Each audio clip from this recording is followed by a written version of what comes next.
విశ్వాసంలో వృద్ధి చెందాలి అనుకునేవాళ్ళు దేవుణ్ణి ప్రేమించాలి. దేవుణ్ణి ప్రేమించిన వాళ్ళు దేవుణ్ణి నమ్ముతారు. దేవుణ్ణి నమ్మిన వారే విశ్వాసులుగా ఉంటారు. Praise the lord. ప్రభు నామములో అందరికీ శుభము, జయము కలుగునుగాక. దేవుడు మనకు ఈరోజు ఇచ్చిన వాగ్దానం హెబ్రీయులకు రాసిన పత్రిక 11వ అధ్యాయం 6వ వచనం చూద్దాం. విశ్వాసము లేకుండా దేవునికి ఇష్టుడై ఉండుట అసాధ్యము. విశ్వాసము లేకుండా దేవునికి ఇష్టలుగా ఉండటం అసాధ్యమని ప్రభువారు సెలవిస్తున్నారు. అంటే విశ్వాసం అంటే ఏంటి? విశ్వాసం అనగా విశ్వసించు వాటి యొక్క నిజస్వరూపమే విశ్వాసం. అదృశ్యమైనవి ఉన్నవి ఉన్నట్టుగా అని రుజువు. అంటే పరలోకం ఉంది అని మనం అనుకుంటే కాదు. పరలోకం ఉంది అని అనుకుంటే విశ్వాసం కాదు. పరలోకం ఉంది. నేను చనిపోయిన తర్వాత పరలోకం రాజ్యం ఎళ్తాను అన్నది విశ్వాసం. అది అదృశ్యంగానే ఉంటది. కానీ దాన్ని నమ్మటమే విశ్వాసం. మనం పొందుతాము అని చెప్పడమే విశ్వాసం. అట్టి విశ్వాసం లేకుండా దేవునికి ఇష్టుడై ఉండుట అసాధ్యమంట. నీలో విశ్వాసం ఉంటేనే దేవుడు నిన్ను ఇష్టపడతాడు. దేవుడు నిన్ను ఇష్టపడాలి అనుకునే వ్యక్తి విశ్వాసంలో అంతకంతకు అభివృద్ధి చెందుతూ ఉంటారు. విశ్వాసంలో ఎదిగేవాళ్ళు దేవుని మీదే ఆధారపడతారు గానీ, ఏ సమస్యొచ్చినా మనుషుల యొద్దకు పరిగెత్తుకొని వెళ్లరు. మనుషుల మీద ఆధారపడరు. మనుషుల జ్ఞానం మీద ఆధారపడరు. అయితే చాలామంది భక్తులను చూసాము. విశ్వాసం ఉంది అని అంటారు గానీ, మనుషుల మీద ఆధారపడతారు. అట్టి విశ్వాసము దేవునికి ఇష్టం లేదు.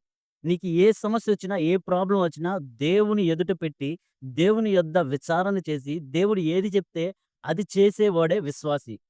ఉదాహరణకి కొంతమంది భక్తులు బైబిల్‌లో ఉన్నారు. వాళ్ళు గెహజీ అని ఒక ఆయనున్నాడు. ఆయన ఏం చేశాడు? డబ్బు కొరకు రాజు దగ్గరికి వెళ్ళాడు. గురువుగారి దగ్గరికి ఎళ్ళా. ఏలీయా దగ్గరికి ఎళ్ళా. ఏలీయా డబ్బుని తిరస్కరిస్తే, రాజు ఇచ్చే కానుకను తిరస్కరిస్తే, హిజ్కియా ఆ కానుకను తీసుకున్నాడు. అంటే ఏమైపోయాడు? విశ్వాసంలో నుంచి తొలగిపోయాడు. ఏలీయా తర్వాత ఎలీషా గారు. కానీ మధ్యలో గెహజీ ఉన్నాడు. కానీ అవిశ్వాసం వల్ల భ్రష్టుడైపోయాడు. కాబట్టి అవిశ్వాసులు దేవునికి ఇష్టులుగా ఉండలేరు. విశ్వాసం గలవారే దేవునికి ఇష్టులుగా ఉంటారని చెప్తున్నారు. అయితే అబ్రహాము గారున్నారు. దేవుణ్ణి నమ్మారు. అది అతనికి నీతిగా ఎంచబడింది. అబ్రహాము విశ్వాసులకి మూల పురుషుడుగా ఉన్నాడు. మన విశ్వాసులందరికీ తండ్రి ఎవరు అంటే అబ్రహాం గారు. అబ్రహాము గారు దేవుడు పిలిచినప్పుడు ఆ పిలుపుకు లోబడ్డాడు. ఇప్పుడు మనందరం చదువుకుంటున్నాం. పరిశుద్ధ గ్రంథాన్ని చదువుకుంటున్నాం. పరిశుద్ధ గ్రంథంలో అనేకమైన గొప్ప సత్యాలున్నవి. అయన్నీ తెలుసుకున్నాం కాబట్టి దేవుణ్ణి విశ్వసించగలుగుతున్నాం. ఆనాడు అబ్రహాం గారికి ఏమీ లేదు. ధర్మశాస్త్రం లేదు. ఏమీ లేదు. కానీ దేవుని మాటకి లోబడ్డాడు. దేవుని పిలుపుకు లోబడ్డాడు. దేవుడు చెప్పింది చేశాడు. అలాగే దేవుడు చెప్పింది చేయడమే విశ్వాసం. అమూల్యమైన విశ్వాసం. నిజమైన విశ్వాసం. అబ్రహాముకి దేవుడు ఏమీ తక్కువ చేయలా. దేవుడు పిలుపుకు లోబడ్డాడు. దేవుడు ఏ మాత్రం తక్కువ చేయలా. అబ్రహాము బహు ధనవంతుడై ఉన్నాడు. వెండి, బంగారములు, దాసీలు, పనివారు ఉన్నారు. 5గురు మంది రాజుల్ని ఓడించగలిగినంత దాసులున్నారు. సైన్యముంది. ఆ ఇంట్లో పనివాళ్ళే 300 మందున్నారు. దేవుడేమన్నా తక్కువ చేసాడా? ఏమీ తక్కువ చేయలా. 5గురు మంది రాజుల్ని వెళ్ళగొట్టి వారి యొక్క బంధకాల్లో ఉన్న వాళ్ళందరిని విడిపించినప్పుడు వాళ్ళందరూ ఆ యొక్క రాజులు గూడా అబ్రహాం గారికి ధనం ఇస్తానంటే ధనం తీసుకోలా. అబ్రాహామును గొప్ప చేయువాడు, మనుషుడు అని అనిపించుకోవడం నాకిష్టం లేదు కాబట్టి, నువ్విచ్చేది ఏదీ నాకొద్దు. నీ చెప్పుల వారైనా వద్దు నాకు. ఏ చిన్న చీపురు పుల్ల గూడా వద్దని జెప్పేసి ఏమీ తీసుకోలా. నిజంగా దేవుని మీద విశ్వసించిన వాళ్ళు మనుషుల దగ్గర నుంచి ఏమీ ఆశించరు.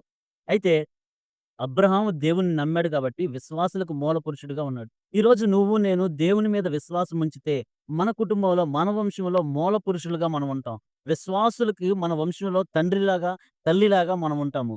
కాబట్టి విశ్వాసము లేకుండా దేవునికి ఇష్టుడై ఉండుట అసాధ్యము. విశ్వాసం ద్వారానే అన్నీ సాధించుకోవాలి. నమ్ముట నీ వలనైతే నమ్మువానికి సమస్తము సాధ్యమన్నారు ప్రభువారు. అయితే ఈ నమ్మిక మనలో కలగాలంటే దేవుడేదో అద్భుత కార్యాలు చేస్తేనే మనం నమ్మడం అన్నది అసాధ్యం కానిది. మనం నమ్మితే దేవుడు అద్భుత కార్యాలు చేస్తాడు.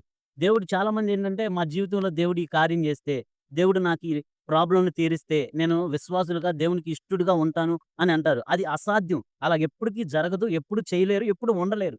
కానీ నువ్వు ఉండగలిగితే దేవుడు అద్భుత కార్యాలు చేస్తాడు. నువ్వు ఉండగలిగితే దేవుడు ఆశ్చర్య కార్యాలు చేస్తాడు. నువ్వు ఉండగలిగితే దేవుడు నీకున్న ప్రతి ప్రాబ్లమ్‌ని తీరుస్తాడు. ఇది విశ్వాసంలో నిజమైన విశ్వాసం, అమూల్యమైన విశ్వాసం.